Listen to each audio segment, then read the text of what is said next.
കേരളത്തിലെ LP സ്കൂളുകളിൽ അധ്യാപകരാകാൻ വേണ്ടിയുള്ള PSCയുടെ പരീക്ഷയ്ക്ക് എഴുതുന്ന മുഴുവൻ വിദ്യാർത്ഥികളെയും ഞാൻ ഈ ക്ലാസ്സിലേക്ക് സ്വാഗതം ചെയ്യുന്നു. കേരള സ്കൂൾ ടീച്ചേഴ്സ് അസോസിയേഷൻ KSTAയുടെ സംസ്ഥാന കമ്മിറ്റി തീരുമാനപ്രകാരമാണ് അധ്യാപക ലോകം ഫേസ്ബുക്ക് പേജിൽ ഇത്തരത്തിൽ ക്ലാസുകൾ സംഘടിപ്പിക്കുന്നത്. കേരളത്തിലെ അധ്യാപകരുടെ സേവന വേതന കാര്യങ്ങളോടൊപ്പം ആ മേഖലയിലേക്ക് പുതുതായി വരുന്ന നിങ്ങളെ സ്വാഗതം ചെയ്യുകയും അതിനുവേണ്ടി നിങ്ങളെ തയ്യാറാക്കുകയും ചെയ്യുക എന്നുള്ളത് ജ്യേഷ്ഠ സഹോദരന്മാർ എന്നുള്ള നിലയ്ക്ക് ഞങ്ങളുടെ കടമയാണ് എന്ന് ഞങ്ങൾ കാണുന്നു. കേരളത്തിലെ പൊതുവിദ്യാഭ്യാസ മേഖല ഇന്ന് ലോകമാകെ ശ്രദ്ധിക്കുന്ന ഒരു മേഖലയാണ്. വളരെ കുറഞ്ഞ പ്രതിശീർഷ വരുമാനമുള്ള കേരളം എങ്ങനെ വിദ്യാഭ്യാസ കാര്യത്തിൽ വികസിത മുതലാളിത്ത രാജ്യങ്ങളെക്കാൾ മുന്നോട്ട് പോകുന്നു എന്നുള്ളതിന് ഉത്തരം ജാതി മത സാമ്പത്തിക വ്യത്യാസങ്ങളില്ലാതെ പഠിക്കാൻ കഴിയുന്ന നമ്മുടെ പൊതുവിദ്യാഭ്യാസ മേഖലയാണ്. എന്നാൽ കേരളത്തിൽ UDF ഭരിച്ചിരുന്ന കാലഘട്ടത്തിലൊക്കെ ഈ മേഖലയെ തകർക്കാനുള്ള നീക്കങ്ങൾ നടന്നിരുന്നു. KST അടക്കമുള്ള സംഘടനകളുടെ ധീരോദാത്തമായ പോരാട്ടങ്ങളിലൂടെയാണ് ആ മേഖലയെ പിടിച്ചു നിർത്താൻ കഴിഞ്ഞിട്ടുള്ളത്. ഇപ്പോൾ കേരളത്തിൽ വന്നിട്ടുള്ള പിണറായി സർക്കാർ ഈ മേഖലയിൽ 5000 കോടി രൂപയോളം ചെലവഴിച്ചിരിക്കുകയാണ്. ഇതൊരു ചരിത്ര സംഭവമാണ്. ഇത്രയധികം തുക വിദ്യാഭ്യാസ മേഖലയിൽ ആരും ഒരു സർക്കാരും ഇതുവരെ ചെലവഴിച്ചിട്ടില്ല. കേരളത്തിലെ വിദ്യാഭ്യാസ സ്ഥാപനങ്ങൾ അവയുടെ കെട്ടിടങ്ങളുടെ ഭംഗി കൊണ്ടും അവിടെയുള്ള അക്കാദമിക നിലവാരം കൊണ്ടും ശ്രദ്ധേയമായിരിക്കുകയാണ്. ഇത് നമ്മുടെ കേരളത്തിന്റെ മതനിരപേക്ഷത ഉയർത്തിപ്പിടിക്കുമെന്നുള്ളതിൽ സംശയമില്ല. പൊതുവിദ്യാഭ്യാസ സ്ഥാപനങ്ങളാണ് കേരളത്തെ ഇന്ത്യയിലെ മറ്റു പല ഭാഗങ്ങളും വ്യത്യസ്തമായി മതനിരപേക്ഷത ഉയർത്തിപ്പിടിക്കുന്നത്. അതുകൊണ്ട് തന്നെ ഇങ്ങോട്ട് വരാൻ ആഗ്രഹിക്കുന്ന നിങ്ങളെ മുഴുവൻ സ്വാഗതം ചെയ്യുന്നതോടൊപ്പം നിങ്ങൾക്ക് വേണ്ടി ക്ലാസ്സുകൾ സംഘടിപ്പിക്കാൻ KSTA ശ്രമിച്ചത്. ഇന്ന് ക്ലാസ് എടുക്കുന്നത് ജീവശാസ്ത്ര വിഷയത്തെക്കുറിച്ച് ശ്രീ സഫറുദ്ദ സാറാണ്. അദ്ദേഹം മലപ്പുറം DD പൊതുവിദ്യാഭ്യാസ ഡയറക്ടറുടെ ഓഫീസിൽ QIP DD തുടങ്ങിയ ഔദ്യോഗിക പദവികൾ വഹിച്ചിട്ടുണ്ട്. അദ്ദേഹം ഔദ്യോഗിക പദവികൾ വഹിച്ചിരുന്ന കാലഘട്ടങ്ങളിലെല്ലാം കുട്ടികളുടെ അക്കാദമിക നിലവാരം ഉയർത്തുന്നതിനും മത്സര പരീക്ഷകൾ തയ്യാറാക്കുന്നതിനുമുള്ള വലിയ പ്രോത്സാഹനമാണ് നൽകിയിരുന്നത്. അതിന്റെ ഗുണഫലം അനുഭവിച്ചവരാണ് മലപ്പുറം ജില്ലയിലെ കുട്ടികൾ. ഇത്തരം മത്സര പരീക്ഷകൾ പങ്കെടുക്കുന്നവരെ സഹായിക്കാൻ അദ്ദേഹത്തിന് വലിയ താല്പര്യമാണ്. അതുകൊണ്ട് തന്നെയാണ് അദ്ദേഹത്തെ നമുക്കിന്നിവിടെ ലഭിച്ചിട്ടുള്ളത്. അതിൽ നാം ഭാഗ്യവാന്മാരാണ്. അദ്ദേഹത്തെ നിങ്ങൾക്ക് എല്ലാവർക്കും വേണ്ടി ഈ ക്ലാസ് എടുക്കാൻ സ്വാഗതം ചെയ്തു കൊള്ളുകയാണ്. അതോടൊപ്പം KSTയുടെ സംസ്ഥാന കമ്മിറ്റിയുടെ ഫേസ്ബുക്ക് പേജായ അധ്യാപക ലോകത്തിലൂടെയാണ് ഈ ക്ലാസ്സുകൾ നടക്കുന്നത് എന്ന് ഞാൻ നേരത്തെ സൂചിപ്പിച്ചു. നിങ്ങളെല്ലാവരും ഈ ഫേസ്ബുക്ക് പേജ് ലൈക്ക് ചെയ്യണമെന്നതുകൂടി അഭ്യർത്ഥിച്ചുകൊണ്ട് ഞാൻ അവസാനിപ്പിക്കുകയാണ്. അഭിവാദ്യങ്ങൾ.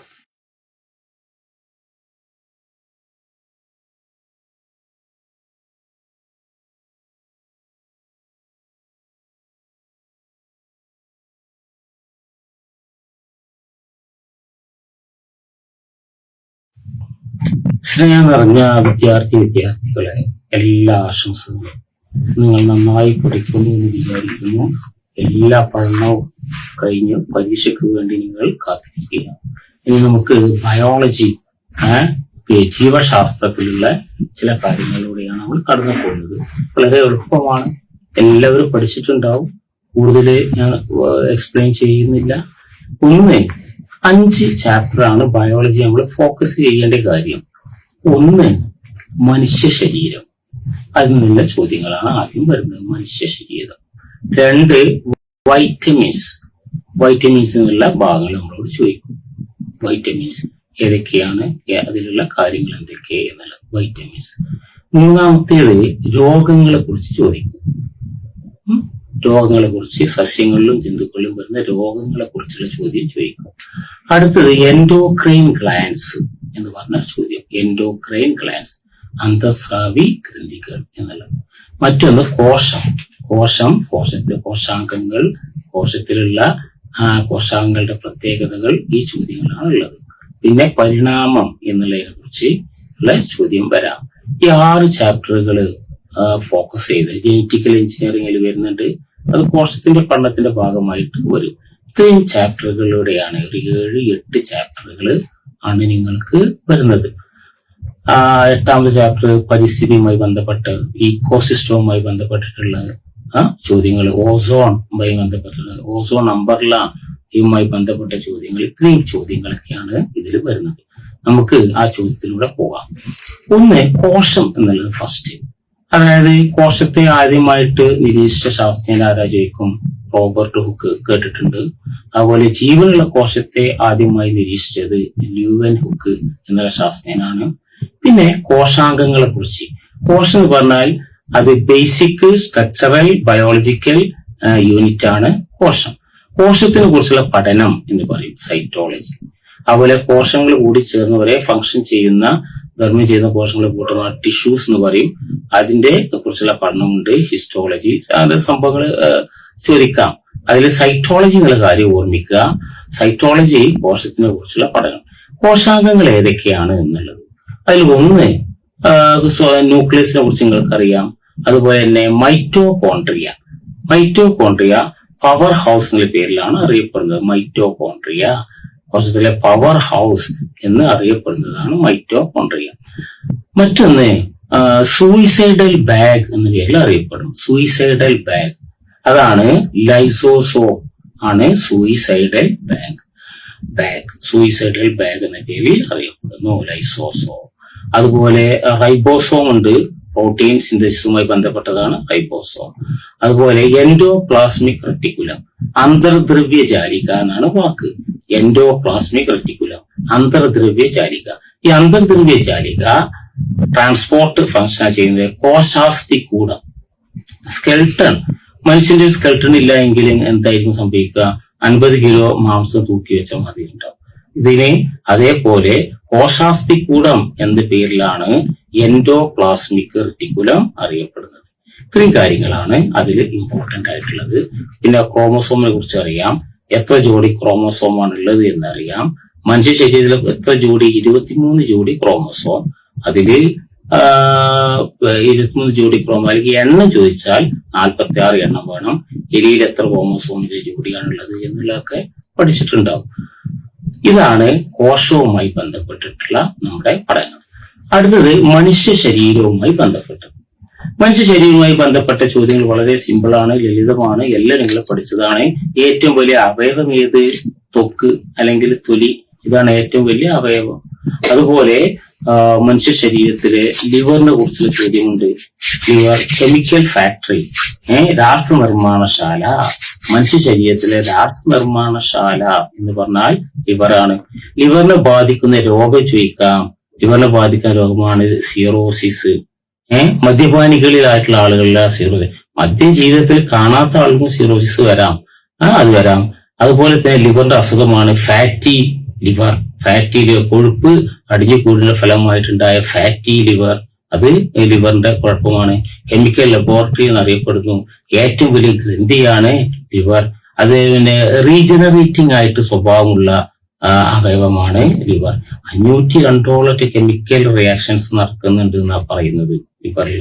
അതായത് ലിവർ അമ്മ കുഞ്ഞിന് നൽകുന്നതൊക്കെ അത് റീജനറേറ്റിംഗ് ആണ്. അമ്മന്റെ ലിവറും പിന്നെ നൽകിയത് വളരും, കുഞ്ഞിന്റെ വളരും.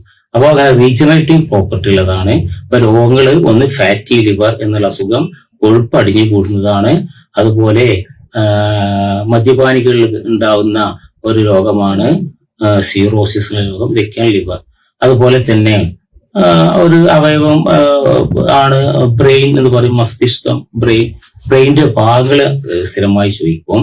ഒന്ന് സെറിബ്രം, രണ്ടാമത്തെ സെറിബെല്ലം, 3 മെഡുല്ല ഓബ്ലൈംഗേറ്റ. എങ്ങനെ അത് ചോദ്യമായി വരുന്നത് നോക്കാം. ഏറ്റവും വലിയ ഭാഗം ഏത്? സെറിബ്രം. നമ്മളെ ഓർമ്മയെ നിയന്ത്രിക്കുന്ന ഭാഗം സെറിബ്രം. സെറിബെല്ലുണ്ട്. ബാലൻസ് നിർണ്ണയിക്കുന്നത് സെറിബെല്ല. മദ്യപാനികളിൽ മദ്യം കഴിക്കുമ്പോൾ ഇങ്ങനെ ആടി ഒരു സിക്സാങ് മോഷനിൽ പോകാൻ കാരണം സെറിബെല്ലത്തിന് അത് ബാധിക്കുന്നത് കൊണ്ടാണ്. ലിറ്റിൽ ബ്രെയിൻ എന്ന പേരിൽ അറിയപ്പെടുന്നത് ഏത്? അത് സെറിബെല്ല. അപ്പൊ ഏറ്റവും വലിയ ഭാഗം സെറിബ്രം, ഓർമ്മയെ നിയന്ത്രിക്കുന്ന ഭാഗം സെറിബ്രം, മെമ്മറിയെ നിയന്ത്രിക്കുന്നത് സെറിബ്രം. അത് കഴിഞ്ഞ ശേഷം രണ്ടാമത്തെ ഭാഗം സെറിബെല്ലം. ലിറ്റിൽ ബ്രെയിൻ എന്ന പേരിൽ അറിയപ്പെടുന്നത് സെറിബെല്ലം. അതുപോലെ പേശി ചലനത്തിനെ സ്വാധീനിക്കുന്നത് സെറിബെല്ലം. മദ്യപാനികളുടെ മദ്യം ബാധിക്കുന്നത് എഫക്ട് ചെയ്യുന്നത് സെറിബ്രം, ലിറ്റിൽ ബ്രെയിൻ എന്ന പേരിൽ അറിയപ്പെടുന്നു. മൂന്നാമത്താണ് മെഡുല്ല ഓബ്ലൈംഗേറ്റ. റിഫ്ലക്സ് ആക്ഷനുമായി ബന്ധപ്പെട്ടതാണ് മെഡുല്ല ഓബ്ലൈംഗേറ്റ ചെയ്യുന്നത്. തലാമസ് എന്നൊരു ഭാഗമുണ്ട്. ആ തലാമസിന്റെ താഴെയുള്ള ഭാഗമാണ് ഹൈപ്പോ തലാമസ്. തലാമസ് എന്ന് പറഞ്ഞാൽ ബ്രെയിനിലേക്ക് രാത്രിയാകുന്ന സമയത്ത് ബ്രെയിനിലേക്ക് മെസ്സേജുകൾ കടന്നു പോകുന്ന തടയുന്നത് ആണ് തലാമസ്. അതുകൊണ്ടാണ് നന്നായിട്ട് ഉറങ്ങാൻ പോകുന്നത്. ഏത് പ്രശ്നവും ബ്രെയിൻ ഉറങ്ങാണ്, സെറിബ്രം ഉറങ്ങുകയാണ്, അങ്ങോട്ട് പോകാൻ പറ്റില്ല എന്ന് പറഞ്ഞ് തടയുന്നത് തലാമസ് ആണ്. അതുപോലെ ലഹരി വസ്തുക്കളൊക്കെ ബാധിക്കുന്നത് തലാമസിനെ ബാധിക്കുന്നുണ്ട്. ഹൈപ്പോ തലാമസ്, അതിന്റെ താഴെ ഉള്ളതാണ് ഹൈപ്പോ തലാമസ്. വിശപ്പിനെ നിയന്ത്രിക്കുന്നത് ഹൈപ്പോ തലാമസ് ആണ്. അതുപോലെ തന്നെ ആന്തരികമായിട്ടുള്ള സുസ്ഥിതിയെ ചില ഘടകങ്ങള് ഹൈപ്പോ തലാമസ് നിയന്ത്രിക്കുന്നുണ്ട്. ഇതൊക്കെയാണ് ഹൈപ്പോ തലാമസിന്റെ ഇത്. നമ്മള് ഹൈപ്പോ തലാമസിൽ എപ്പിസ്റ്റാറ്റിന്റെ ഭാഗമുണ്ട്. ഇതാണ് വിശപ്പിനെ നിയന്ത്രിക്കുന്ന ഭാഗം. അപ്പിറ്റൈറ്റ്, എപ്പിസ്റ്റാറ്റ് എന്ന് പറയും. വിശപ്പിനെ നിയന്ത്രിക്കുന്ന ഭാഗം. ഇതിലുള്ള കൺട്രോൾ നഷ്ടപ്പെട്ടത് കൊണ്ടാണ് റപ്പായി എന്നുള്ള ആള് എത്രമാത്രം ഭക്ഷണം കഴിക്കുന്നത്. ആ റപ്പായുടെ കുഴപ്പമല്ല, ബ്രെയിനിന്റെ കുഴപ്പമാണ്. It is the problem is brain, അല്ലാതെ it is not Rappai. Rappai പാവ ഒരു മനുഷ്യൻ. അപ്പൊ ഇതാണ് നമ്മളെ ഹ്യൂമൻ ബോഡിയിലുള്ള സംഭവങ്ങള്, കാര്യങ്ങൾ ഉള്ളത്. മറ്റുള്ള ഭാഗങ്ങള് ഒന്ന് ഓർക്കുമെന്ന് വിചാരിക്കും. മൂന്നാമത്തെ ഒരു ഏരിയ ഇനി വരുന്നത് വൈറ്റമിൻസ് ഉള്ളതാണ്. വൈറ്റമിൻസ് ഉള്ളത് vitamin A, B, C, D, E, K നിങ്ങൾക്കറിയാം. പ്രാഥമികമായി ചോദിക്കും വൈറ്റമിൻ എയുടെ അഭാവ രോഗം ഏത്? സെറാപ്താൽപിയ, അതുപോലെ തന്നെ നൈറ്റ് ബ്ലൈൻഡ്നെസ് ഒക്കെ പറയുന്നുണ്ട്. Vitamin B beriberi, vitamin C scurvy, vitamin D ricket അല്ലെങ്കിൽ കണ എന്ന് പറയും. അതുപോലെ തന്നെ വൈറ്റമിൻ കെനെ കുറിച്ച് ചോദിക്കും. രക്തം കട്ടപിടിക്കാൻ സഹായിക്കുന്ന ജീവകം. പ്രത്യുൽപാദനവുമായി ബന്ധപ്പെട്ട ജീവകം ഏത്? ഇ ആണ്. സൂര്യപ്രകാശത്തിന്റെ സഹായത്താൽ ത്വക്കിൽ നിർമ്മിക്കപ്പെടുന്ന ജീവകം ഡി ആണ്. ഇങ്ങനെയുള്ള ചോദ്യങ്ങൾ അറിയാം. ഇതിൽ ആവർത്തിച്ചു വന്നതും ഏറ്റവും കൂടുതൽ പ്രാവശ്യം കണ്ടതുമായ ചോദ്യം വൈറ്റമിൻ സി ആണ്. അതിലുള്ള ചോദ്യങ്ങൾ ഏതാണ് വെറുതെ ഒന്ന് പറയാം. നേരത്തെ പരീക്ഷ വൈറ്റമിൻ സി അഭാവ രോഗം ഏത്? സ്കർവി. വൈറ്റമിൻ സിയുടെ അഭാവ രോഗം സ്കർവി. നാവിഗേഴ്സ് ഡിസീസ് എന്നറിയപ്പെടുന്നത് ഏത്? സ്കർവി. ഉണക്കമുന്തിരി, പഴവർഗ്ഗങ്ങൾ, ഇതിലൊക്കെ ഏതാണുള്ളത്? സ്കർവി. സ്കർവിയില്ല, വൈറ്റമിൻ സി.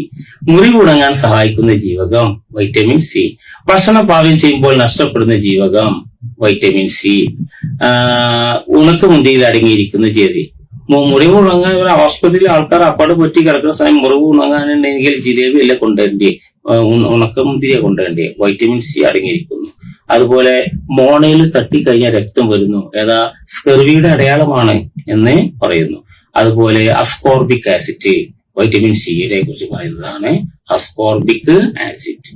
അപ്പൊ ഇത്രയും കാര്യങ്ങളാണ് ഈ വൈറ്റമിൻ സിയുമായി ബന്ധപ്പെട്ടത്. ആ വൈറ്റമിൻ സി എന്നുള്ള ചോദ്യങ്ങള് നമുക്കൊന്ന് പ്രതീക്ഷിക്കാം. അടുത്തത് ഇപ്പൊ മനുഷ്യ ശരീര വൈറ്റമിൻസിന്റെ വലിയ ഗുണം പറഞ്ഞു. വൈറ്റമിൻസ് കണ്ടെത്തിയതാരാണ്? അത് എവിടെയൊക്കെയാണ് വൈറ്റമിൻ കണ്ടെത്തുന്നത്? അതുപോലെ പഠിക്കുന്ന വിദ്യാർത്ഥികൾക്ക് ഇലക്കറികൾ നന്നായി കഴിക്കണം എന്ന് പറയാനുള്ള കാരണം എന്ത്? ഇങ്ങനെയുള്ള കാര്യങ്ങളൊക്കെ നിങ്ങൾ ഓർത്തിരിക്കുക. അപ്പൊ ബയോളജിയിൽ നമ്മൾ കോശത്തിനെ കുറിച്ച് പറഞ്ഞു, അതുപോലെ തന്നെ മനുഷ്യ ശരീരത്തിനെ കുറിച്ച് പറഞ്ഞു, അതുപോലെ വൈറ്റമിൻസിനെ കുറിച്ച് പറഞ്ഞു. ഇനിയുള്ളതാണ് അന്തസ്രാവി ഗ്രന്ഥികൾ. അന്തസ്രാവി ഗ്രന്ഥികൾ എന്ന് പറഞ്ഞാൽ എൻഡോക്രൈൻ ഗ്ലാൻസ് എന്ന് പറയും. ഹോർമോണ് ബ്ലഡിലേക്ക് ഡയറക്റ്റ് ആയിട്ട് സ്രവിക്കുന്ന ഹോർമോണുകൾ സ്രവിക്കുന്നു. അതിൽ ഒന്നാണ് പിറ്റ്യൂട്ടറി. പിറ്റ്യൂട്ടറി എന്ന് പറഞ്ഞാൽ നേരത്തെ ക്വസ്റ്റ്യൻ പേപ്പറിൽ കാണുന്നത് മാസ്റ്റർ ഗ്ലാൻഡ്. ഇപ്പൊ ആ വാക്ക് മാറ്റി മാസ്റ്റർ ഗ്ലാൻഡ് ആണെങ്കിലും അതിനെ നിയന്ത്രിക്കുന്ന വേറെ ഗ്രന്ഥികളുണ്ട്. അപ്പൊ പിറ്റ്യൂട്ടറിയുടെ സ്ഥാനം എവിടെയെന്ന് ചോദിക്കും. പീയൂഷ് എഴുതി ബ്രെയിനിലാണ് അതിന്റെ സ്ഥാനം. അപ്പൊ ബ്രെയിനിന്റെ സ്റ്റെമ്പിൽ സ്ഥിതി ചെയ്യുന്ന ഒരു എൻഡോക്രൈൻ ഗ്ലാൻഡ് ആണ് പിറ്റ്യൂട്ടറി. അതുപോലെ തൈറോയിഡ്, ഗോയിറ്റർ കേട്ടിട്ടുണ്ടാവും, ഗോയിറ്റർ ബെൽറ്റ്, അയഡിന്റെ അഭാവം കൊണ്ടുണ്ടാകുന്ന രോഗം.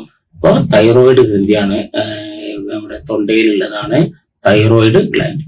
അതുപോലെ പീനിയൽ ഗ്ലാൻഡ് ഉണ്ട്. പീനിയൽ ഗ്ലാൻഡ് അറിയപ്പെടുന്നത് പീനിയൽ ഗ്ലാൻഡ് അറിയപ്പെടുന്നത് ജൈവ ഘടികാരം. നമ്മൾ രാവിലെ ഉണരുന്നതും രാത്രി കറക്റ്റ് സമയത്ത് ഉറങ്ങുന്നതും അങ്ങനെയുള്ള ജൈവ ഘടികാരം എന്നാണ് പീനിയൽ ഗ്ലാൻഡിനെ പറയുന്നത്. എമർജൻസി ഹോർമോൺ ഉണ്ട്. വളരെ എമർജൻസി ആയിട്ടുള്ള ഹോർമോണാണ് അഡ്രിനാലിൻ എന്നാണ് പറയുന്നത്. എമർജൻസി ഹോർമോൺ ശ്രമിക്കുന്നതാണ് അഡ്രിനാലിൻ. അതുപോലെ തൈമസ് ഉണ്ട്. ജുവനൈൽ ഹോർമോൺ എന്ന് പറയുന്നത് തൈമസ് ആണ്. Juvenile hormone thymus. ആ തൈമസ് ഉള്ള ഗ്ലാൻഡിനെ സംബന്ധിച്ച് മറ്റൊരു ചോദ്യമുള്ളത്, പ്രായമാകുമ്പോൾ അപ്രത്യക്ഷമാകുന്ന ഗ്രന്ഥി അത് തൈമസ് ആണ്. ആ തൈമസ് ശ്രവിക്കുന്ന ഗ്രന്ഥമാണ് തൈമോസിൻ. തൈമോസിൻ എന്നുള്ള ഗ്രന്ഥത്തിൽ നിന്നുള്ള സ്രാവം ഉപയോഗിച്ചിട്ട് മനുഷ്യന് വേണ്ടി ഇവ നൽകാൻ പറ്റുമോ എന്നാണ് നോക്കുന്നത്. വാർദ്ധക്യത്തെ കുറിച്ചുള്ള പഠനമാണ് ജെറന്റോളജി എന്ന് പറയുന്ന വാക്കാണ് ജെറന്റോളജി. അപ്പൊ ആ ജെറന്റോളജിയിലൊക്കെ ഉപയോഗിക്കുന്നത് തൈമോസിൻ എന്നുള്ള സംഭവം. അപ്പൊ പിറ്റ്യൂട്ടറി പറഞ്ഞു, തൈമസ് പറഞ്ഞു, അഡ്രിനാലിൻ നമ്മൾ പറഞ്ഞു, എമർജൻസി ഹോർമോണിനെ കുറിച്ചൊക്കെ പറഞ്ഞു. ഇതാണ് അന്തഃസ്രാവി ഗ്രന്ഥികൾ, എൻഡോക്രൈൻ ഗ്ലാൻഡ്സ്. ഇനി അതിലുള്ള സൂക്ഷ്മ ജീവികളെ കുറിച്ചുള്ള പഠനം. ആ സൂക്ഷ്മ ജീവികളെ കുറിച്ചുള്ള പഠനം നിങ്ങൾ എന്തായാലും പഠിക്കേണ്ടത്. എല്ലാവരും പഠിച്ചു കഴിഞ്ഞിരിക്കും. ബാക്ടീരിയ മൂലമുള്ള രോഗം, വൈറസ് മൂലമുള്ള രോഗം, ഫംഗസ് മൂലമുള്ള രോഗം, പ്രോട്ടോസോവ മൂലമുള്ള രോഗം, മലമ്പനി രോഗത്തിന് കാരണമായത്, കോളറ ആർക്കാണ് കാരണമായത്, ജലദോഷം കാരണമായത്, എയ്ഡ്സ് രോഗത്തിന് കാരണമായത്, ഇതേപോലെ ചെയ്യുക. അതുപോലെ തന്നെ സസ്യലോകത്തുള്ള കുറച്ച് ചോദ്യങ്ങൾ നിങ്ങളോട് ചോദിക്കും. സസ്യലോകത്തുള്ള രോഗങ്ങൾ തന്നെ, ചെടികളിലെ രോഗങ്ങൾക്ക് ഏതാണ് കാരണം എന്നുള്ള കാര്യങ്ങൾ അതിൽ വരാം. പിന്നെ ക്രോമോസോമിനെ കുറിച്ച് പറഞ്ഞു, ജനറ്റിക് എഞ്ചിനീയറിനെ കുറിച്ച്, DNA കുറിച്ച്, RNA കുറിച്ച്, ഈ കാര്യങ്ങള്. പിന്നെ ATP കണങ്ങളുണ്ട്. ATP കണങ്ങൾ കേട്ടിട്ടുണ്ടാവും. ADP adenosine triphosphate, ATP adenosine triphosphate. Adenosine ട്രൈഫോസ്ഫേറ്റിന് എനർജി കറൻസി എന്ന പേരിൽ അറിയപ്പെടുന്നത് ഏത് എന്ന് ചോദിച്ചാൽ ATP ആണ്, അഡിനോസിൻ ട്രൈഫോസ്ഫേറ്റ്. ഇനി ബയോളജിയിലൊക്കെ ചിതറി കിടക്കുന്ന ചില ചോദ്യങ്ങൾ നിങ്ങൾ ഒരുമിച്ച് പറയാൻ പോവാണ്. ഒന്ന്, ഏകകോശ ജീവികളെ കുറിച്ച്. അമീബയുടെ സഞ്ചാര അവയവം.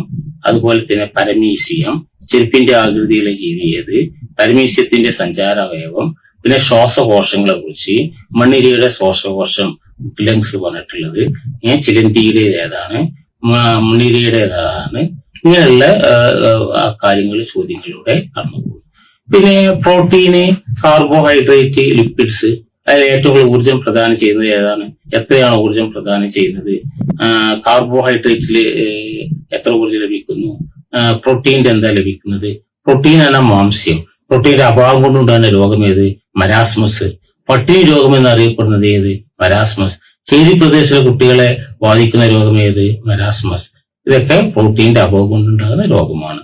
എന്താണ് പ്രോട്ടീൻ, മാംസ്യം, അതുപോലെ തന്നെ സോയാബീൻ, അത് എങ്ങനെയാണ് ചോദ്യം വരുന്നത് എന്നൊക്കെ നിങ്ങൾ നേരത്തെ തന്നെ പഠിച്ചു കഴിഞ്ഞിരിക്കുമെന്ന് വിചാരിക്കുന്നു. അപ്പൊ ബയോളജി അവസാനത്തെ ഒരു ഏരിയ പിന്നെ പരിണാമത്തിനെ കുറിച്ച് ചോദിക്കാം. പരിണാമം, എങ്ങനെയാണ് ഭൂമിയിൽ ജീവൻ ഉത്ഭവിച്ചത്, ഏത് സിദ്ധാന്തമാണ് അതിനെ കുറിച്ച് പറയുന്നത്. അതുപോലെ പരിണാമ സിദ്ധാന്തം ആവിഷ്കരിച്ച ശാസ്ത്രജ്ഞരാ ചാൾസ് ഡാർവിൻ. ഇദ്ദേഹത്തിന്റെ സഞ്ചരിച്ച കപ്പൽ ഏതായിരുന്നു, HMS ബീഗിൾ. ഒരു ആഡംബര കപ്പല. പക്ഷെ ഇയാൾ നോക്കിയിരുന്നത്, അദ്ദേഹം പിന്നെ ചാൾസ് ഡാർവിൻ നോക്കിയിരുന്നത് പിന്നെ അവിടെയുള്ള ഫോസിലുകൾ തിരഞ്ഞാ ചെയ്തിരുന്നത്. കുട്ടിക്കാലത്ത് തന്നെ ഇയാളുടെ മേശയുടെ വലിപ്പ് വലിച്ചാൽ പാറ്റ, തേള്, കൂറാക്കങ്ങ ചാടി വരുമായിരുന്നു എന്ന് പറഞ്ഞത്. എന്ത് കിട്ടിയാലും കുപ്പിയിലാക്കി ഇദ്ദേഹം സൂക്ഷിക്കുമായിരുന്നു ഈ മഹാനായ ശാസ്ത്രജ്ഞൻ. അപ്പോൾ ചോദിക്കും, ഇദ്ദേഹത്തിന്റെ ഗ്രന്ഥം ചോദിക്കും, ഒറിജിൻ ഓഫ് സ്പീഷീസ്.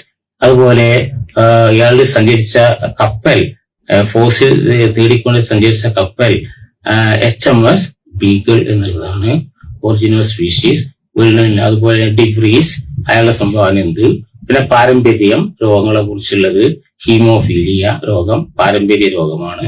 അതുപോലെ ജനറ്റിക് എഞ്ചിനീയറിംഗിലുള്ള കാര്യം, ചില ചോദ്യങ്ങൾ ചോദിക്കാം. ലിംഗ ക്രോമോസോമുകൾ, ഓട്ടോസോമുകൾ, ഈ കാര്യങ്ങളിലൂടെയൊക്കെ ചോദ്യങ്ങൾ വരാം. സസ്യലോകത്തിനെ സംബന്ധിച്ച് പറയുകയാണെങ്കിൽ സസ്യങ്ങളുടെ പ്രായം നിർണ്ണയിക്കുന്നത് അവരുടെ ലൈനുകൾ, അതിന്റെ ക്രോസ് സെക്ഷനിലായ ലൈനുകൾ, അതുപോലെ പോർഷനുകളെ കുറിച്ച് സൈലം എന്താണ്, അതുപോലെ ഫ്ലോയം എന്ത്, സൈലത്തിന്റെ ധർമ്മം എന്ത്, ഫ്ലോയത്തിന്റെ ധർമ്മം എന്ത്, ഈ ചോദ്യങ്ങളൊക്കെ അതിൽ സാധാരണ വരുന്നതാണ്. ഇതെല്ലാം പഠിച്ച് നിങ്ങൾ മാസ്റ്റർ ആയിട്ടുണ്ടാവും എന്നുള്ളതാണ് വിചാരിക്കുന്നത്. ഇത്രയും ചോദ്യങ്ങളൊക്കെയാണ് ബയോളജിയുടെ കടന്നു പോകുന്നത്. ഏകകോശ ജീവികളെ കുറിച്ച് പറഞ്ഞു, ബഹുകോശ ജീവികളെ കുറിച്ച്, പിന്നെ നമ്മുടെ ദേശീയ പശു ഏതാണ് എന്നുള്ളൊരു ചോദ്യം വരാം. പാവോക്രിസ്റ്റ, മയിൽ എന്നതിനെ കുറിച്ച്, ദേശീയ മത്സ്യം, അതുപോലെ തന്നെ ദേശീയ പക്ഷി എന്നുള്ളത്. നമ്മുടെ ദേശീയ പക്ഷിയെ തന്നെ ഔദ്യോഗിക പക്ഷിയായി ആരാണ് സ്വീകരിച്ച സ്റ്റേറ്റ് ഏതാണുള്ളത്. ദേശീയ ഫലം, നമ്മുടെ ഫലം ഏതാണ്, ഔദ്യോഗിക ഫലം ഏത് കേരളത്തിന്റെ എന്നുള്ളത് ചോദിക്കാം. അതുപോലെയുള്ള ചെറിയ ചോദ്യങ്ങൾ നമ്മളോട് ബയോളജിയിൽ നിന്നുള്ള നിസ്സാരമായ ചോദ്യങ്ങൾ ചോദിക്കാം. അതുപോലെ ജീനെ കുറിച്ചുള്ള ചോദ്യങ്ങൾ, DNA കുറിച്ചുള്ളത്, വാട്സൺ ആൻഡ് ക്രിക്ക്, അതൊക്കെ നിങ്ങൾ കുറിച്ചുണ്ടാവും. ഡബിൾ ഹെലിക്സ് സ്ട്രക്ചർ എന്നൊക്കെ പറഞ്ഞിട്ടുള്ള കണ്ടെത്തിയത് ആര് എന്നുള്ള ചോദ്യം. ഇത്രയും ചോദ്യങ്ങളൊക്കെയാണ് ബയോളജിയിൽ നിന്ന് നമ്മൾ പ്രതീക്ഷിക്കുന്നത്. എളുപ്പമായിരിക്കും, സിമ്പിളായിരിക്കും, നന്നായിട്ട് പഠിച്ചെന്ന് ഓർമ്മിക്കുക, കൺഫ്യൂഷനൊക്കെ ഇല്ലാതാക്കുക. ഇനി നമ്മൾ വിട്ടുപോയിട്ടുള്ള ചില ചാപ്റ്ററുകളാണ്, അതിലെ ചില പ്രധാനപ്പെട്ട കാര്യങ്ങളാണ് നമ്മൾ അടുത്ത സെഷനിൽ പറയാൻ പോകുന്നത്. നമ്മള് വിദ്യാർത്ഥികളെ ഇനി ഫിസിക്സ്, കെമിസ്ട്രി, ബയോളജി, എൻവയോൺമെന്റൽ സയൻസ്, ഇതിലെല്ലാം നമ്മൾ വിട്ടുപോയിട്ടുള്ള ചില കാര്യങ്ങളിലൂടെയാണ് കടന്നു പോകുന്നത്. ഫിസിക്സില് നമ്മൾ വിട്ടുപോയിട്ടുള്ള ഏരിയയാണ് യൂണിറ്റ് ആൻഡ് മെഷർമെന്റ്. എന്താണ് യൂണിറ്റ്, എന്താണ് മെഷർമെന്റ്? യൂണിറ്റ് ആൻഡ് മെഷർമെന്റ് അതിൽ പല സിസ്റ്റം ഉണ്ട്. ഒന്ന് CGS സിസ്റ്റം ഉണ്ട്, അതുപോലെ MK സിസ്റ്റം ഉണ്ട്, FPS സിസ്റ്റം ഉണ്ട്, SI യൂണിറ്റ് ഉണ്ട്. ഇന്റർനാഷണൽ യൂണിറ്റ് ആയിട്ട് അറിയപ്പെടുന്നത് SI യൂണിറ്റ് ആണ്. ലോകം മുഴുവനും അംഗീകരിച്ച യൂണിറ്റ്. 1960 SI യൂണിറ്റ് നിലവിൽ വന്നത്.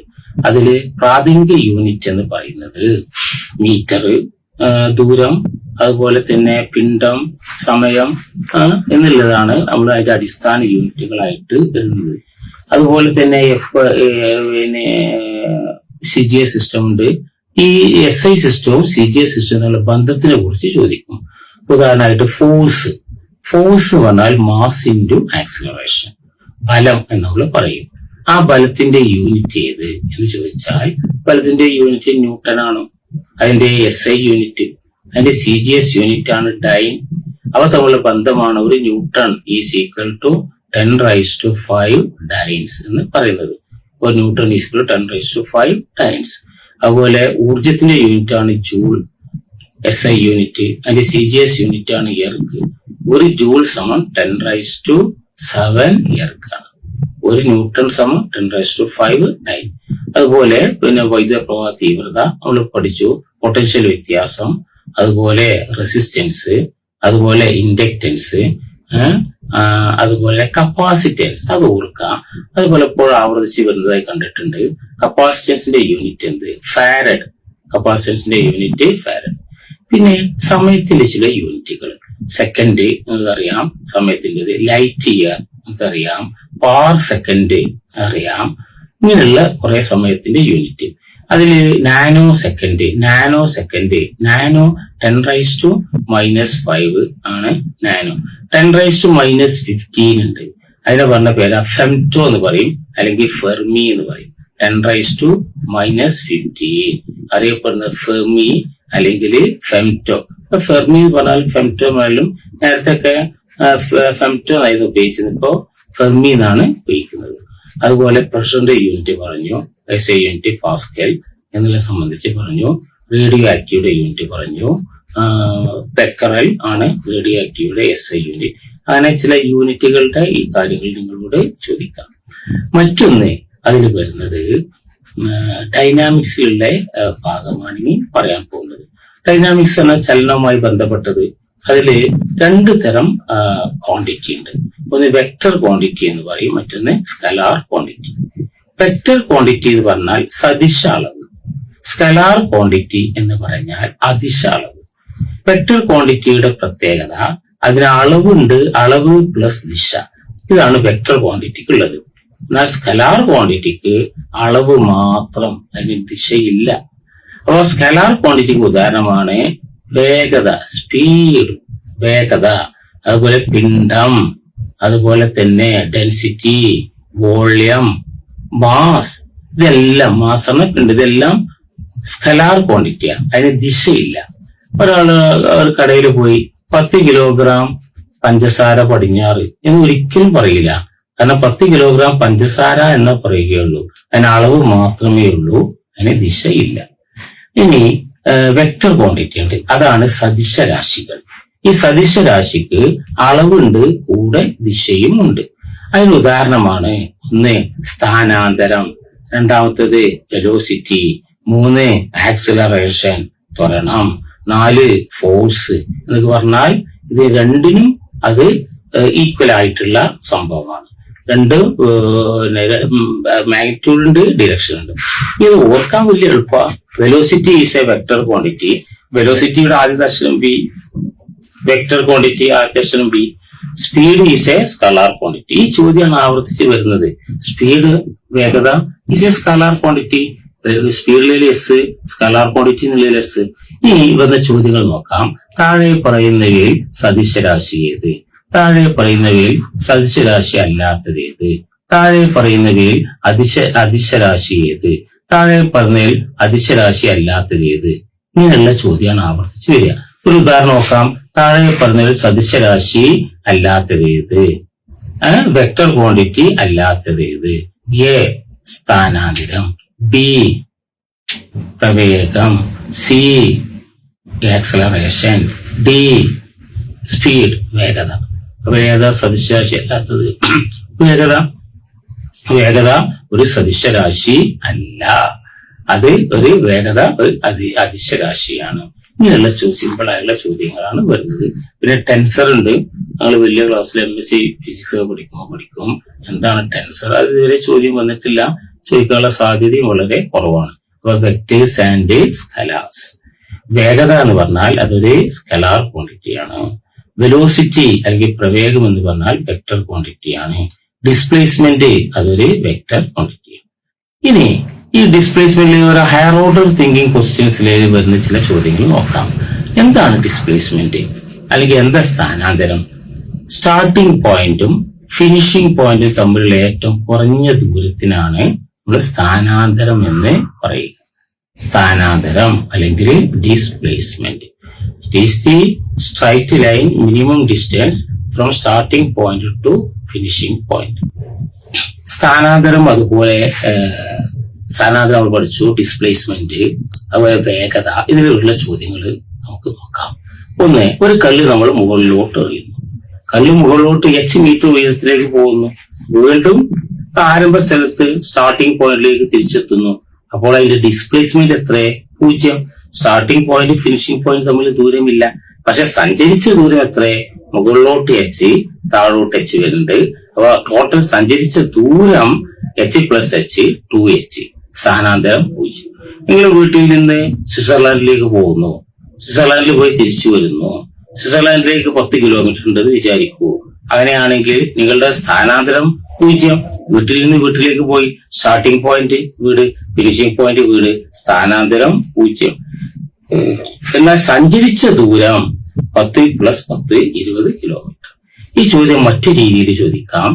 ഒരു a particle moves along a semi circle of radius 10 metre. 10 metre ആരമുള്ള ഒരു സെമി സർക്കിളിലൂടെ ഒരു വസ്തു സഞ്ചരിച്ചാൽ അതിന്റെ ഡിസ്റ്റൻസ് എന്ത്, അല്ലെങ്കിൽ സഞ്ചരിച്ച ദൂരം എന്ത്? മറ്റൊന്ന് അതിന്റെ ഡിസ്പ്ലേസ്മെന്റ് എന്ത്? ഡിസ്പ്ലേസ്മെന്റ് എയിൽ തുടങ്ങിയിട്ട് പോകുന്നത് ഒരു സെമി സർക്കിളാണ്. വീണ്ടും ബിയിലെത്തി. അപ്പൊ സഞ്ചരിച്ച ദൂരം ആദ്യത്തെ ഡയാമീറ്റർ റേഡിയസ് 10 ആണ്. അപ്പൊ 10 പ്ലസ് 10 ഡയാമീറ്റർ സ്ട്രൈറ്റ് ലൈൻ ആയിരിക്കും. ഡിസ്പ്ലേസ്മെന്റ് നേർരേഖയായിരിക്കും. 10 പ്ലസ് 10 20. എന്നാൽ സഞ്ചരിച്ച ദൂരം സെമി സർക്കിളാണ്. സെമി സർക്കിൾ ആവുമ്പോൾ അതിന്റെ പെരിമീറ്റർ ചുറ്റളവ് 2πr. പകുതി അതിന് 2 കൊണ്ട് ഹരിക്കുക പയ്യാർ ആകുമ്പോ 3.14 into 10 അപ്പൊ 31.4 മീറ്റർ. അപ്പൊ അതാണ് അതിന്റെ സഞ്ചരിച്ച ദൂരം. അതേപോലെ തന്നെ മറ്റൊരു ചോദ്യം, ഒരാൾ 4 കിലോമീറ്റർ നോർത്ത് ഭാഗത്തേക്ക് നടക്കുന്നു, പിന്നെ 3 കിലോമീറ്റർ വലത്തോട് സഞ്ചരിക്കുന്നു. ഇദ്ദേഹം സഞ്ചരിച്ച ദൂരം എന്ത്? ദൂരം 4+3. എന്നാൽ സ്ഥാനാന്തരം ABC, AB 4, BC 3, AC നമുക്ക് കാണണം. പൈത്തഗോറസ് ഉപയോഗിച്ച് നമുക്ക് കാണാം. നിങ്ങൾ എത്രയോ കണക്കിൽ ചെയ്തതാണ്. ഇപ്പൊ 4 സ്ക്വയർ + 3 സ്ക്വയർ ആയിരിക്കും. 16 + 3 9 = 25. അതിന്റെ റൂട്ട് എടുക്കുമ്പോ 5. അത് ചെയ്യും വേണ്ട, 3 4 ആണെങ്കിൽ 5 തന്നെ ആയിരിക്കും. ഇതാണ് സ്ഥാനാന്തരവും അതുപോലെ ദൂരവും തമ്മിലുള്ള വ്യത്യാസം, അതുമായി ബന്ധപ്പെട്ടിട്ടുള്ളത്. ഇനി മറ്റൊന്ന് മൊമെന്റം എന്ന് നമ്മൾ പറയും. എന്താണ് ഈ മൊമെന്റം? മൊമെന്റം എന്ന് പറഞ്ഞാൽ mass into velocity. Mass into velocity ആണ് മൊമെന്റം എന്ന് പറയുക. ആക്കം എന്ന് പറയും മൊമെന്റം അല്ലെങ്കിൽ ആക്കം. മാസ് നമുക്ക് തരും, വെലോസിറ്റി തരും. അതിന്റെ യൂണിറ്റ് നമുക്കറിയാം, കിലോഗ്രാം മീറ്റർ പെർ സെക്കൻഡ്. ഇതാണ്. അതേപോലെ തന്നെ മറ്റൊരു കോൺസെപ്റ്റ് ആണ് ഇമ്പൾസ് എന്ന് പറയും, ആവേഗബലം. ഇമ്പൾസ് പറഞ്ഞാൽ force into time. FT, force into time. A large force is acting on a small interval of time. പന്ത് നമ്മൾ ഹെഡ് ചെയ്യുന്നു, ക്രിക്കറ്റ് ബോൾ അടിക്കുന്നു, ഇതെല്ലാം തന്നെ ഇമ്പൾസിന് ഉദാഹരണമാണ്. A large force is acting on a small interval of time. അപ്പൊ impulse is equal to force into time. ഫോഴ്സിന്റെ unit നമ്മൾ പഠിച്ചു, SI unit newton, CGS unit time. ഇതാണ് ഇമ്പൾസ്. അപ്പൊ മൊമെന്റം പഠിച്ചു, ഇമ്പൾസ് പഠിച്ചു. ഇനി മറ്റൊന്ന് പഠിക്കാനുള്ള പ്രൊജക്ടൈൽ മോഷൻ. പല ഡിഫറെന്റ് ചലനങ്ങളെ കുറിച്ച് കേട്ടിട്ടുണ്ടാവും. വൈബ്രേറ്ററി മോഷൻ, ഓസിലേറ്ററി മോഷൻ, അതുപോലെ തന്നെ ഭ്രമണം, അതുപോലെ പരിക്രമണം, ഇതെല്ലാം കേട്ടിരിക്കുന്ന വാക്കുകളാണ്. അതിൽ പ്രൊജക്ടൈൽ മോഷൻ, ഒരു പന്ത് അടിക്കുകയാണെങ്കിൽ പന്ത് അങ്ങനെ മുകളിലോട്ട് പോയി താഴോട്ട് വരുന്നു, വെർട്ടിക്കൽ ആയിട്ടല്ല പോകുന്നത്. മറ്റതിന്റെ പറഞ്ഞ ഒരു പ്രൊജക്ടൈൽ മോഷന്റെ അതിന്റെ പാത്ത് പരാബോള, അതാണ് പ്രൊജക്ടൈൽ മോഷൻ. ട്രാജക്ടറി എന്ന് പറയും. അത് പരാബോള ഷേപ്പാണ് അതിനുള്ളത്. ഇതിലുള്ള ചോദ്യം ഒരു പ്രായോഗികമായ ചോദ്യം. അതില് ഒരു ഷോർട്ട് പുട്ട് എറിയുന്ന ആള് ഏത് ആംഗിൾ എറിയുന്നതാണ് എന്നുള്ളതാണ്. അതിൽ 45 ഡിഗ്രി ആംഗിൾ എറിയുമ്പോഴാണ് ഈ ഹൊറിസോണ്ടൽ റേഞ്ച് ഏറ്റവും കൂടുതൽ ഉണ്ടാകുന്നത്. അപ്പൊ ലോങ് ജമ്പേഴ്സ് ഏറ്റവും പ്രിഫർ ചെയ്യുന്നത് 45 ഡിഗ്രിയാണ്. അപ്പോഴാണ് ഏറ്റവും നീളത്തിൽ ഇവർക്ക് ചാടാൻ കഴിയുന്നത്. അപ്പൊ ആ ആംഗിൾ മറക്കേണ്ടതില്ല, അത് 45 ഡിഗ്രി. പിന്നെ ഡൈനാമിക്സിൽ വരുന്നത് ന്യൂട്ടൺസ് ലോസ് ഓഫ് മോഷൻ. ചലന നിയമങ്ങൾ ആവിഷ്കരിച്ച ശാസ്ത്രജ്ഞൻ സർ ഐസക് ന്യൂട്ടൺ. എത്ര ചലന നിയമങ്ങളുണ്ട്? 3. First law, second law, third law. അതില് ബലത്തിനെ കുറിച്ച്, ഇനർഷ്യയെ കുറിച്ച് പറയുന്നത് ഏതാന്ന് ചോദിക്കും. ഇനർഷ്യ എന്ന് പറഞ്ഞാൽ ജഡത്വം. ജഡത്വത്തിനെ കുറിച്ച് പറയുന്നത് 1ാമത്തെ നിയമമാണ്. ബലം എന്താന്ന് ഡിഫൈൻ ചെയ്യുന്നത് 1ാമത്തെ നിയമമാണ്, ഫസ്റ്റ് ലോ. എന്നാൽ ബലത്തിന്റെ അളവിനെ കുറിച്ച് പറയുന്നത് സെക്കൻഡ് ലോ ആണ്. സെക്കൻഡ് ലോയിലാണ് F = ma എന്ന് പറയുന്നത്. തേർഡ് ലോ ഇപ്പോഴും പരീക്ഷയ്ക്ക് ചോദിക്കുന്നതാണ്, എത്രയോ പ്രാവശ്യം ആവർത്തിച്ച് ചോദിച്ചതാണ്. Third law, for every action there is equal and opposite reaction. ഇതാണ് തേർഡ് ലോ. എല്ലാ പ്രവർത്തനവും തുല്യവും വിപരീതവുമായ പ്രതിപ്രവർത്തനം ഉണ്ട്. അത് ചോദിക്കുന്നത് അതിന് എക്സാമ്പിൾസ് ചെയ്തെന്ന്. നമ്മുടെ നടത്തം അത് തേർഡ് ലോ ആണ്. അതുപോലെ തന്നെ സ്വിമ്മിങ്, അവിടെ തേർഡ് ലോ ആണ് വരുന്നത്. എക്സാമിന് ആവർത്തിച്ച് വന്നുള്ള ചോദ്യം റോക്കറ്റിന്റെ പ്രവർത്തന തത്വം എന്ന് ചോദിക്കും. റോക്കറ്റിന്റെ പ്രവർത്തന തത്വം first law, second law, third law ചോദിക്കും. അതിൽ തേർഡ് ലോ ആണ് റോക്കറ്റിന്റെ പ്രവർത്തന തത്വം. ഒരു ബലൂണിൽ വായു നിറച്ച് കുറച്ച് നമ്മള് നന്നായി വായു നിറച്ചു കഴിഞ്ഞാൽ അത് വിടുകയാണെങ്കിൽ കുറച്ച് മുകളിലോട്ട് പോകും, വായു താഴോട്ട് വരും. അത് ആണ് ഈ തേർഡ് ലോയിൽ ഉപയോഗിക്കുന്നത്. അതാണ് ന്യൂട്ടന്റെ തേർഡ് ലോ. നടക്കുകയാണ്, നമ്മൾ എന്ത് ചെയ്യുന്നു? ഒരു ചളി നിറഞ്ഞ സ്ഥലത്തിലൂടെ നടന്നാൽ നമ്മൾ ബലം പ്രയോഗിക്കുന്നു. അപ്പൊ നമുക്ക് ബലം പ്രയോഗിക്കാൻ കഴിയുന്നില്ല. അപ്പൊ റിയാക്ഷൻ വരുന്നില്ല, അതുകൊണ്ട് നമുക്ക് നടക്കാൻ കഴിയുന്നില്ല. മണൽ കൂമ്പാരത്തിലൂടെ നടക്കാൻ കഴിയുന്നില്ല, കാരണം നമുക്ക് ബലം പ്രയോഗിക്കാനൂടെ കഴിയുന്നില്ല. അപ്പൊ ഇതാണ് ഉദാഹരണം. അപ്പൊ ഈ തേർഡ് ലോ നമ്മൾ എന്താ പറഞ്ഞു? ഇനി ഒരു ബസ് നമ്മൾ പോവുകയാണെങ്കിൽ ജഡത്വം എന്ന് പറയും, ചലന ജഡത്വമുണ്ട്, നിശ്ചല ജഡത്വമുണ്ട്. ഒരു ബസ്സിൽ നമ്മൾ യാത്ര ചെയ്യുന്നു എന്ന് വിചാരിക്കൂ. ബസ് പെട്ടെന്ന് നിർത്തി, നമ്മൾ പെട്ടെന്ന് ഇറങ്ങുന്നു, നമ്മൾ മുമ്പോട്ട് വീഴും. ഇതിന് കാരണം എന്താ? അതിന്റെ ചലന ജഡത്വമാണ്. ഒരു വിമാനം, ആ വിമാനം ഇങ്ങനെ പറന്നങ്ങ പോയിക്കൊണ്ടിരിക്കുക. ആ വിമാനം ഇങ്ങനെ പറന്നു പോകുന്ന സമയത്ത് അതിൽ നിന്ന് ഒരു പാക്കറ്റ് താഴോട്ടിട്ടു. പാക്കറ്റ് നേരെ വീഴുന്ന വിചാരിക്കുന്നത്, ഒരിക്കലും നേരെ വീഴുകയില്ല, മുമ്പോട്ട് പോയിട്ടാ വീഴുക. കാരണം ഇതിന്റെ ചലന ജഡത്വമാണ്. അത് വേറെ രണ്ട് എക്സാമ്പിളോട് നമുക്ക് പറയാം. ബസ് പെട്ടെന്ന് സ്റ്റാർട്ട് ചെയ്യുന്നു, യാത്രക്കാർ പിന്നോട്ട് വീഴും. ബസ് പെട്ടെന്ന് നിർത്തുന്നു, ബസ് നിർത്തുമ്പോൾ നമ്മൾ മുമ്പോട്ട് വീഴും. ഇതെല്ലാം തന്നെ ന്യൂട്ടന്റെ ഫസ്റ്റ് ലോ അനുസരിച്ച് നമുക്ക് വിശദീകരിക്കാൻ പറ്റും. അതുപോലെ ഫസ്റ്റ് ലോ നമ്മൾ പഠിച്ചു, സെക്കൻഡ് ലോ പഠിച്ചു, തേർഡ് ലോ പഠിച്ചു. ഇനി ചാപ്റ്ററിൽ വർക്ക്, പവർ ആൻഡ് എനർജി എന്നുള്ള ഒരു ചാപ്റ്ററാണുമായി ബന്ധപ്പെട്ടതാണ്. അത് നേരത്തെ നമ്മൾ എനർജിയെ കുറിച്ച് പറഞ്ഞു. ഞാൻ വർക്ക് എന്ന് പറയുമ്പോൾ ഫോഴ്സ് ഇൻറ്റു ഡിസ്റ്റൻസ്. ഒരു ബലം നമ്മൾ പ്രയോഗിക്കുന്ന ഒരു വസ്തുവിൽ ബലം പ്രയോഗിക്കുമ്പോൾ ആ വസ്തു ബലത്തിന്റെ ദിശയിൽ നീങ്ങണം, എന്നാൽ മാത്രമേ വർക്ക് ചെയ്തു എന്ന് ഫിസിക്സിൽ പറയുകയുള്ളൂ. ഒരാളെ ജോലി ഏൽപ്പിച്ചു, അയാൾ അങ്ങനെ എന്ത് ചെയ്തു, പിന്നെ ചുമരിങ്ങനെ പൊട്ടിക്കുന്നു. വൈകുന്നേരമായിട്ട് ചുമരിന് യാതൊരു മാറ്റം വന്നിട്ടില്ല എങ്കിൽ ഇയാൾ പ്രവൃത്തി ചെയ്തിട്ടില്ല. ഇങ്ങനൊരു ഉദാഹരണം പറയാം. അതായത് നമ്മൾ റോഡിലൂടെ നടക്കുന്നു, റോഡിലെ തലയിൽ ഒരു ഭാരവും പേറിയിട്ടാണ് നടക്കുന്നതെങ്കിൽ വെയിറ്റ് ഇങ്ങോട്ട് വരുന്നു, നമ്മൾ നടക്കുന്നത് നേരെ ഹൊറിസോണ്ടൽ ആയിട്ടാ. അപ്പൊ ആംഗിൾ എത്രയാണ്? 90 ഡിഗ്രി.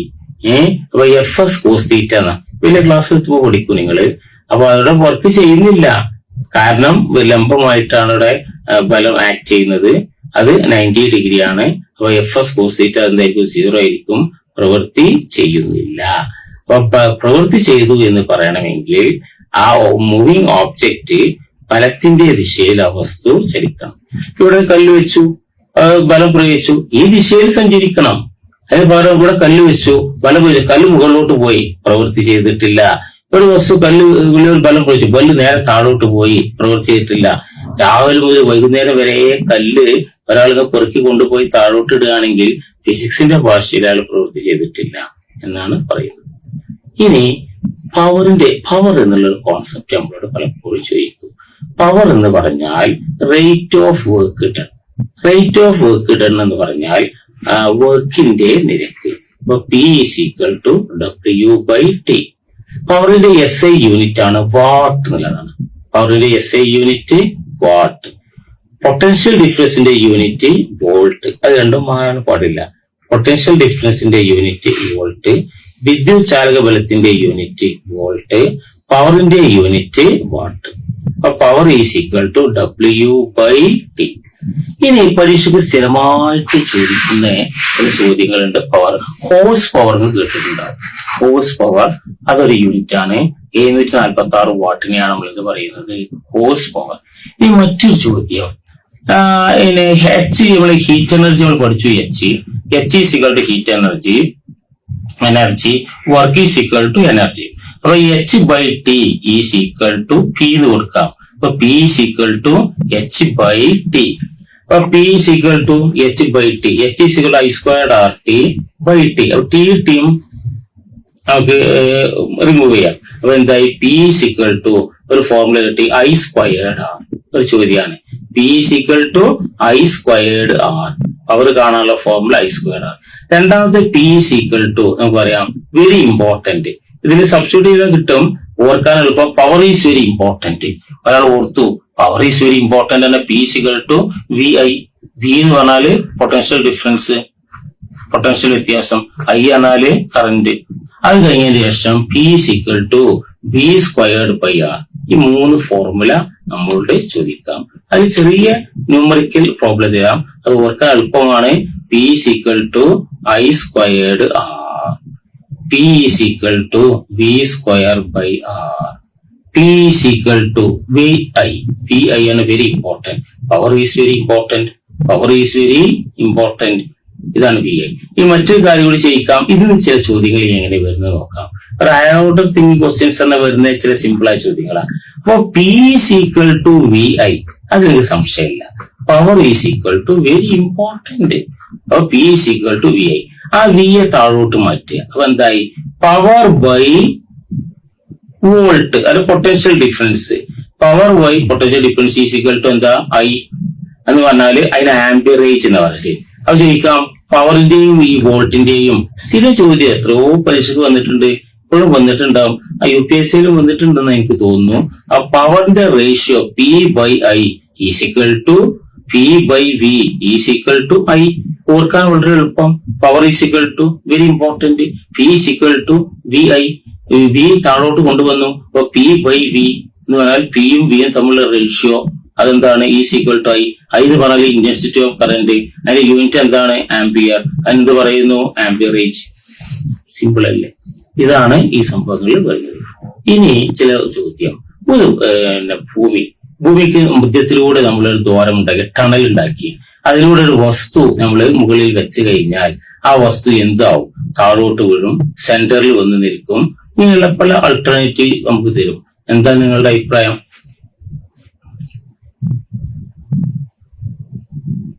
കല്ല് താഴോട്ടിട്ടാൽ കല്ല് സിമിറ്റിവിൽ എക്സിക്യൂട്ട് സിമ്പിൾ ഹാർമോണിക് മോഷൻ എന്നാണ് പറയല്. അത് അങ്ങോട്ടും ഇങ്ങോട്ടും അങ്ങനെ പോയിക്കൊണ്ടിരിക്കും. സിമ്പിൾ പെൻഡുലം സഞ്ചരിക്കുന്ന പോലെ അങ്ങോട്ടും ഇങ്ങോട്ടും പോയിക്കൊണ്ടിരിക്കും എന്നുള്ളതാണ് അത് പറയുന്നത്. ഇനി നമുക്ക് ഫിസിക്സിലുള്ള നമ്മൾ വിട്ടുപോയിട്ടുള്ള അവസാനത്തെ അധ്യായമാണ് history of physics. History of chemistry നമ്മൾ പഠിച്ചതുപോലെ history of physics. History of ഫിസിക്സിൽ ഒന്ന് നമ്മൾ പഠിക്കുന്നത് ശാസ്ത്രത്തിനെ കുറിച്ച്. ഫസ്റ്റ് നമ്മൾ പഠിക്കുന്നത് ആർക്കിമിഡീസ് എന്ന ശാസ്ത്രജ്ഞനെ കുറിച്ച്. ആർക്കിമിഡീസ് സംബന്ധിച്ചുള്ള ചോദ്യം വരുന്നത് ഉത്തോലക തത്വം ആവിഷ്കരിച്ച ശാസ്ത്രജ്ഞൻ ആർക്കിമിഡീസ്. ഉത്തോലക തത്വത്തിനെ കുറിച്ച് നമുക്കൊന്ന് ലളിതമായി പറയണം. ഉത്തോലക തത്വം ആവിഷ്കരിച്ച ശാസ്ത്രജ്ഞൻ ആർക്കിമിഡീസ്. നമ്മള് ആ ചരിത്രം പോവാ. ആർക്കിമിഡീസ്. 2, നിൽക്കാൻ ഒരിടം തരിക, ഞാൻ ഭൂമിയെ ഉയർത്താം. ഇത് ആരുടെ പ്രസ്താവനയാണ്? ആർക്കിമിഡീസ്. എല്ലാ എക്സിബിഷനിൽ പോയി കഴിഞ്ഞാലും മുൻഭാഗത്ത് ഒരാള് ഭൂമിയെ അങ്ങ് ഉയർത്തുന്ന നിങ്ങൾ കണ്ടിരിക്കും. അത് ആർക്കിമിഡീസ് ആണ്. അയാൾ എന്താണ് അതിൽ പറയുന്നത്? നിൽക്കാൻ ഒരിടം തരിക, ഞാൻ ഭൂമിയെ ഉയർത്താം. ഇത് നമ്മുടെ ഉത്തോലക തത്വമാണ് അതിലുള്ളത്. അപ്പോ നിൽക്കാൻ ഒരിടം തരിക, ഞാൻ ഭൂമിയെ ഉയർത്താം, ഏത് തത്വമാണ് അതിൽ വരുന്നത് എന്ന് ചോദിച്ചാൽ ആർക്കിമിഡീസിന്റെ തത്വം, ഉത്തോലക തത്വമാണ് വരുന്നത്. അപ്പോ അതേപോലെ തന്നെ യുറേക്ക ഏത് ശാസ്ത്രവുമായി ബന്ധപ്പെട്ടിരിക്കുന്നു? ആ കഥ നിങ്ങൾക്കറിയാം. യുറേക്ക ആർക്കിമിഡീസുമായിട്ട് ബന്ധപ്പെട്ടിരിക്കുന്നു. ഈ രണ്ടാമത്തെ ശാസ്ത്രജ്ഞനാണ് ഗലീലിയോ. അപ്പൊ അതിന് ചോദിക്കുന്നത്, അപ്പൊ ആർക്കിമിഡീസിന്റെ ചോദ്യങ്ങൾ പറഞ്ഞു. അതായത് ഉത്തോലക തത്വം ആവിഷ്കരിച്ച ശാസ്ത്രജ്ഞൻ യുറേക്ക എന്ന് ബന്ധപ്പെട്ടിരിക്കുന്നു. അതുപോലെ തന്നെ നിൽക്കാൻ വേണ്ടി തരിക, ഞാൻ ഭൂമിയെ ഉയർത്താം. ഗലീലിയോ ആദ്യമായി ആകാശഗോളങ്ങളെ നിരീക്ഷിച്ച ശാസ്ത്രജ്ഞനാണ് ഗലീലിയോ. ആദ്യമായിട്ട് ആകാശഗോളങ്ങളെ നിരീക്ഷിച്ചു. വ്യാഴത്തിന്റെ ഉപഗ്രഹങ്ങൾ കണ്ടെത്തിയിട്ട് ഇതൊക്കെ ഗലീലിയാണ്. യൂറോപ്പ പറഞ്ഞിട്ടുള്ള കുറെ ഉപഗ്രഹങ്ങളുണ്ട്. അത് കണ്ടെത്തിയത് സ്വന്തം ടെലിസ്കോപ്പ് ഉപയോഗിച്ച് ആദ്യമായി ആകാശഗോളങ്ങൾ നിരീക്ഷിച്ച ശാസ്ത്രജ്ഞനാണ് ഗലീലിയോ. ഇതിൽ വന്ന ഏറ്റവും ആവർത്തിച്ച് വന്നുള്ള ചോദ്യം ഇറ്റലിയിലെ ചരിഞ്ഞ ഗോപുരം. ഇറ്റലിയിലെ ചരിഞ്ഞ ഗോപുരത്തിൽ വെച്ച് ഗവേഷണം നടത്തിയ ശാസ്ത്രജ്ഞനാണ് ഗലീലിയോ. അയാളുടെ ഗവേഷണം എന്താണ്? 100 കിലോഗ്രാം ഉള്ള ഒരു വസ്തുവും 50 കിലോഗ്രാം ഉള്ള ഒരു വസ്തുവും താഴോട്ടിട്ടാൽ ഏതാണ് ആദ്യം വീഴുക എന്നാണ്. അപ്പൊ അന്ന് വരെ അരിസ്റ്റോട്ടിൽ തത്വം അനുസരിച്ച് ആദ്യം 100 കിലോഗ്രാം വീഴും, പിന്നെ 50 കിലോഗ്രാം. ഇത് ജനങ്ങൾക്ക് കാണിച്ചു കൊടുക്കാൻ വേണ്ടിയാണ് ഈ ചരിഞ്ഞ ഗോപുരത്തിൽ വെച്ച് ഗലീലിയോ നിരീക്ഷണം നടത്തുന്നത്. ഇപ്പൊ ഗലീലിയോ ചരിഞ്ഞ ഗോപുരത്തിൽ വെച്ച് നിരീക്ഷണം നടത്തിയ ശാസ്ത്രജ്ഞനാണ്, അല്ലെങ്കിൽ ചരിഞ്ഞ ഗോപുരത്തിൽ വെച്ച് നിരീക്ഷണം നടത്തിയ ശാസ്ത്രജ്ഞനാണ് ഗലീലിയോ.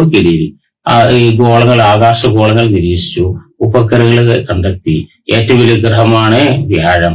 വ്യാഴത്തിന് ചുറ്റുവാൻ 12 വർഷം വേണം. അതാണ് വ്യാഴവട്ടക്കാലം എന്ന് പറയുന്നത്. കേട്ടിട്ടുണ്ടോ? വ്യാഴവട്ടക്കാലം എത്ര സമയം എന്നാ ചോദിക്കുന്നത്? 12 വർഷം. അതാണ് ഗലീലിയോ. ഒരുപാട് പുസ്തകങ്ങളുണ്ട്. ബ്രഹറ്റ് എന്നുള്ള വലിയ ഫ്രഞ്ച് എഴുത്തുകാരന്റെ ഒരു പുസ്തകമുണ്ട്, ഗലീലിയോ എന്നുള്ള വലിയ പുസ്തകമുണ്ട്. അതിന്റെ അവസാന ഭാഗത്ത് വിചാരണ കഴിഞ്ഞ് പോകുമ്പോ ഗലീലിയോന്റെ പിന്നിൽ അവരെ തടവുകാരെ അതിൽ കൊണ്ടുപോവാണ്. അപ്പൊ ഇദ്ദേഹം പറയുന്നുണ്ട്, still the earth revolves the sun. എന്നാലും സൂര്യനെ ചുറ്റുന്നത് ഭൂമി സൂര്യനെ ചുറ്റുന്നു എന്നുള്ള ഒരു വളരെ വളരെ എക്സൈറ്റ്മെന്റ് ഒരാൾക്ക് ഉണ്ടാക്കുന്ന ഒരു പ്രസ്താവനയാണ് ഉള്ളത്. അടുത്ത ശാസ്ത്രജ്ഞനായിട്ട് വരുന്നത് സർ ഐസക് ന്യൂട്ടനെ കുറിച്ച് നമ്മൾ പറഞ്ഞു കഴിഞ്ഞു. അയാളുടെ സംഭവം മാക്സ് പ്ലാങ്ക്, ക്വാണ്ടം സിദ്ധാന്തം കണ്ടെത്തിയ ശാസ്ത്രജ്ഞനാണ് മാക്സ് പ്ലാങ്ക്. അതുപോലെ അപൂർവമായിട്ട് ഒരു LP ക്വസ്റ്റ്യൻ പേപ്പറിൽ ഗ്രൂപ്പിൽ കണ്ടു അൺസർട്ടിനിറ്റി പ്രിൻസിപ്പിൾ അറിയും, അനിശ്ചിത തത്വം. ഇത് ആരാണ് കണ്ടെത്തിയത്?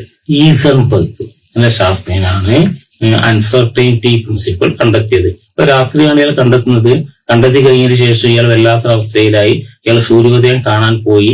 കാണാൻ പോയി കഴിഞ്ഞപ്പോൾ മുഴുവനും അയാളെ മനസ്സിൽ അൺസർട്ടിനിറ്റി പ്രിൻസിപ്പിൾ ആയിരുന്നു എന്നൊക്കെ ബയോഗ്രഫിയിലൊക്കെ കാണാൻ പറ്റുന്നുണ്ട്. അൺസർട്ടിനിറ്റി പ്രിൻസിപ്പിൾ കണ്ടെത്തിയ ക്വാണ്ടം മെക്കാനിക്സ്, ക്വാണ്ടം സിദ്ധാന്തം കണ്ടെത്തിയതായി മാക്സ് പ്ലാങ്ക്. ഇനിയുള്ളത് നമുക്ക് ആൽബർട്ട് ഐൻസ്റ്റീൻ. ആൽബർട്ട് ഐൻസ്റ്റീനെ സംബന്ധിച്ച് ചോദിക്കുന്നത് E=mc² എന്ന സിദ്ധാന്തത്തിന്റെ ഉപജ്ഞാതാവ് ആൽബർട്ട് ഐൻസ്റ്റീൻ. E=mc². ഈ energy, m mass, c velocity of light. Velocity of light എന്താ ചോദിക്കും? 3 × 10⁸ മീറ്റർ/സെക്കൻഡ്. സൂര്യനിൽ നിന്ന് ഭൂമിക്ക് പ്രകാശം എത്താൻ വേണ്ട സമയം 8.2 മിനിറ്റ് അല്ലെങ്കിൽ 500 സെക്കൻഡ്. ആ ചോദ്യം വേറെ രീതിയിൽ ചോദിക്കും. ഒരു സെക്കൻഡ് പ്രകാശം സഞ്ചരിക്കുന്ന ദൂരം 3 ലക്ഷം കിലോമീറ്റർ. ഏതെങ്കിലും രീതിയിൽ ചോദിക്കാം. പ്രകാശം 3 ലക്ഷം കിലോമീറ്റർ. 3 × 10⁸ മീറ്റർ/സെക്കൻഡ്. അതാണ് E=mc². അതിൽ സിയുടെ പ്രകാശ വേഗതയാണ് 3 × 10⁸ മീറ്റർ/സെക്കൻഡ്. ഇനി ഐൻസ്റ്റീനെ സംബന്ധിച്ച് നമ്മളോട് ചോദിക്കുന്ന ചോദ്യങ്ങൾ എന്താണെന്ന് നോക്കാം. ഐൻസ്റ്റീന് നോബൽ സമ്മാനം കിട്ടിയ കണ്ടുപിടുത്തം എന്ന് ചോദിക്കും. അത് എന്നാ എന്ന് ചോദിക്കും. ഐൻസ്റ്റീൻ നോബൽ സമ്മാനം കിട്ടിയ കണ്ടുപിടുത്തം, നോബൽ പ്രൈസ് ലഭിച്ചത് 1921. മലബാർ ലഹള എന്ന് ഓർത്താൽ മതി. 1921 അതിലാണ് ഐൻസ്റ്റീന് നോബൽ സമ്മാനം കിട്ടിയിട്ടുള്ളത്. ഇയാൾ നോബൽ സമ്മാനം ഐൻസ്റ്റീന് കിട്ടിയ കണ്ടുപിടുത്തം E=mc² അല്ല, ആപേക്ഷിക സിദ്ധാന്തമല്ല. അത് മറ്റൊരു ചോദ്യമാണ്. ആപേക്ഷിക സിദ്ധാന്തം ആവിഷ്കരിച്ച ശാസ്ത്രജ്ഞനാർ. ആപേക്ഷിക സിദ്ധാന്തം എന്ന് പറഞ്ഞാൽ തിയറി ഓഫ് റിലേറ്റിവിറ്റി. ഒരു ക്വസ്റ്റ്യൻ പേപ്പർ അങ്ങനെ കണ്ടിട്ടുണ്ട്. ആപേക്ഷിക സിദ്ധാന്തത്തിന് പകരം ഇംഗ്ലീഷ് മലയാളാക്കി തിയറി ഓഫ് റിലേറ്റിവിറ്റി കണ്ടെത്തിയ ശാസ്ത്രജ്ഞൻ ആൽബർട്ട് ഐൻസ്റ്റീൻ. നോബൽ സമ്മാനം കിട്ടിയ എന്തിനാ?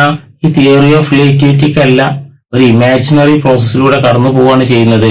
നമുക്ക് പ്രായം തോന്നുകയില്ല എന്നാണ് പറയുന്നത് പ്രകാശ വേഗതയിൽ സഞ്ചരിച്ചാൽ.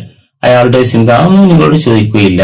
ട്വിൻ പാരഡോക്സ് എന്ന് പറയും, ഇരട്ടകളുടെ വിരോധാഭാസം. 2 ഇരട്ട കുട്ടികളുണ്ട്, 2 പേർക്ക് 20 വയസ്സ്.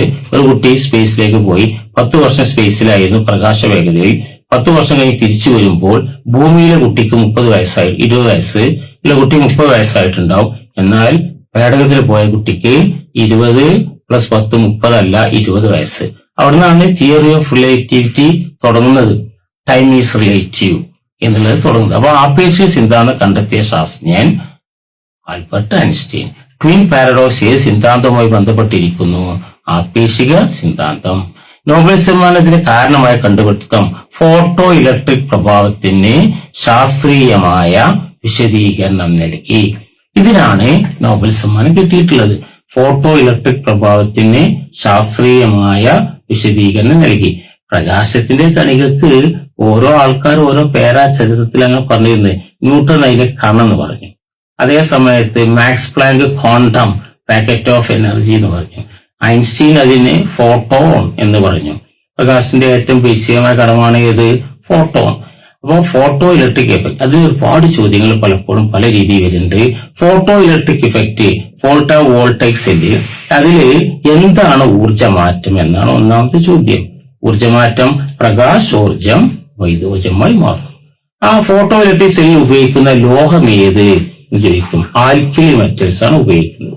ആ ചോദ്യം ഒന്നുകൂടെ ക്ലാരിറ്റിയോടുകൂടി ഫോട്ടോ ഇലക്ട്രിക് സെല്ലിൽ ഉപയോഗിക്കുന്ന ആൽക്കലി ലോഹം ഏത് ചോദിക്കും. അപ്പൊ സീസിയം എന്ന് എഴുതാം. എന്തിനാണ് സീസിയം ഉപയോഗിക്കുന്നത് ചോദിക്കും. അതിന് വലുപ്പം കൂടുതലാണ്. വലുപ്പം കൂടുമ്പോൾ ഇലക്ട്രോണെ പെട്ടെന്ന് തെറിക്കാൻ പറ്റും. ആ ഇലക്ട്രോൺ ദിശയിൽ നിങ്ങൾ പോയി കഴിഞ്ഞാൽ വൈദ്യുതിയായി. നിങ്ങൾ എല്ലാവരും ഓരോ കുട്ടികൾ ഒരു ദിശയിൽ പോയാൽ ജാഥ പോലെ തോന്നും വൈദ്യുതി. അതിനാണ് വൈദ്യുതി. അപ്പൊ ഫോട്ടോ ഇലക്ട്രിക് സെല്ലിൽ പ്രകാശോർജം വൈദ്യോർജമായി മാറുന്നു. ഉപയോഗിക്കുന്നത് സീസിയം ആണ്. അതിന്റെ സൈസ് വളരെ കൂടുതലായതുകൊണ്ടാണ് സീസിയം ഉപയോഗിച്ചിട്ടുള്ളത്. റേഡിയം ഫ്രാൻസിയം ഒരിക്കലും ഉപയോഗിക്കുന്നില്ല. ഫ്രാൻസിയം ഏറ്റവും വലിയ ആറ്റം. ഏറ്റവും വലിയ ആറ്റം ഫ്രാൻസിയം ആണെങ്കിൽ ഫ്രാൻസിയം ഉപയോഗിച്ചൂടെ. പക്ഷെ മനസ്സിൽ റേഡിയോ ആക്റ്റീവ് ആയതുകൊണ്ട് അത് ഉപയോഗിക്കുന്നില്ല എന്നുള്ളതാണ്. അപ്പൊ ഇതാണ് ഫോട്ടോ ഇലക്ട്രിക് സെല്ല് ഈ സംഭവം. പിന്നെ അതിൽ വരുന്ന CV രാമൻ എന്ന് വരുന്നുണ്ട്. നിങ്ങൾക്കറിയാം CV രാമൻ കടൽ നീല നിറം എന്ന് കണ്ടെത്തിയ ആളാണ് CV രാമൻ. അതിനാണ് എന്ത് ലഭിച്ചത്? നോബൽ സമ്മാനം. 1930 നോബൽ സമ്മാനം CV രാമന് കിട്ടുന്നത്. അത്രമാത്രം ബുദ്ധിമാനായിരുന്നു. അന്ന് ലോകം മുഴുവൻ അറിയപ്പെടുന്ന ശാസ്ത്രജ്ഞനായിരുന്നു. നോബൽ സമ്മാനം വാങ്ങാൻ വേണ്ടി 29 തന്നെ ഇയാൾ പോയിരുന്നു. ഡിക്ലെയർ ചെയ്തിട്ടില്ല, പക്ഷെ അന്ന് കടൽക്ഷോഭ കാരണം പോകാൻ കഴിഞ്ഞില്ല. 30 ഇയാൾ വിചാരിച്ചു അദ്ദേഹത്തിന് തന്നെ നോബൽ സമ്മാനം എന്ന് ഉറപ്പിച്ചു. അത്ര ആത്മവിശ്വാസമായിരുന്നു. ആ പ്രാവശ്യം നോബൽ സമ്മാനം ലഭിച്ചു. ആ സമയത്ത് പല ശാസ്ത്രജ്ഞന്മാരും ക്വാണ്ടം മെക്കാനിക്സിന്റെ മാക്സ് പ്ലാങ്ക് ഒക്കെ ഇന്ത്യ സന്ദർശിച്ചിട്ടുണ്ട്, ബാംഗ്ലൂരിൽ വന്നിട്ടുണ്ട്. അപ്പൊ അതിന്റെ പ്രഖ്യാപനമായിരുന്നു ഫെബ്രുവരി 28. അതാണ് ഫെബ്രുവരി 28 സയൻസ് ഡേ ആയിട്ട് നമ്മൾ ആഘോഷിക്കുന്നത്. CV രാമന്റെ രാമൻ ഇഫക്റ്റിന്റെ പ്രഖ്യാപനമാണ് നടന്നത്. അതാണ് സയൻസ് ഡേ ആയിട്ട് ആഘോഷിക്കുന്നത്. Science day, national science day ഫെബ്രുവരി 28. രാമൻ ഇഫക്റ്റ് ആദ്യമായിട്ട് നോബൽ സമ്മാനം ഫിസിക്സിൽ നേടിയത് ഇന്ത്യയിൽ CV രാമനാണ്.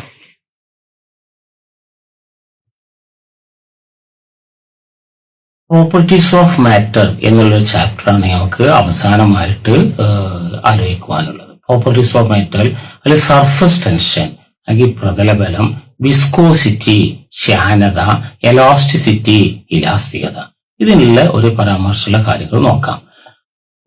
ഒന്ന്, സർഫസ് ടെൻഷൻ എന്ന് പറഞ്ഞാൽ എല്ലാ ദ്രാവക പ്രതലവും അതിന്റെ ഉപരിതല വിസ്തീർണം കുറക്കാൻ ശ്രമിക്കുന്നു.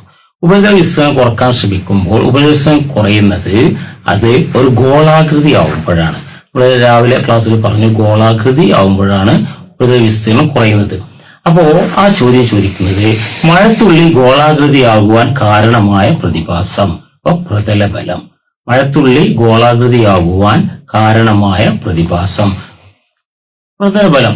മഴത്തുള്ളി ഗോളാകൃതിയല്ല, ത്രികോണമാണെങ്കിൽ 2 മഴ മതി, ലോകത്തിൽ ആളും പിന്നെ ജീവിക്കുകയില്ല.